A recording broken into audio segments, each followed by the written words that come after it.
আপনি শোক পালন করছেন? আপনার কোনো প্রিয়জন বিয়োগ হয়েছেন?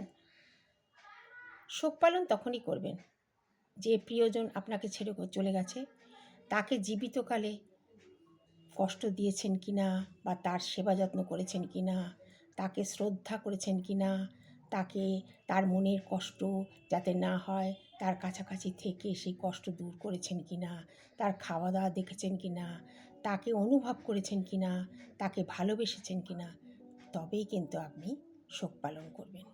আদারওয়াইজ শোক পালনের কোনো দরকার নেই। লোক দেখানি শোক পালন, নাচতে নাচতে মালা পরিয়ে মৃতদেহ নিয়ে যাওয়া, আর কতগুলো লোককে ডেকে নিয়ে এসে ভালো মন্দ খাওয়ানো, এটা শোক পালনের নিয়ম নয়। শোক পালন হচ্ছে শ্রদ্ধা জ্ঞাপন করা। তাই শোক পালন করবেন তখনই যখন শ্রদ্ধা করেছেন বা ভালো রেখেছেন তাদের।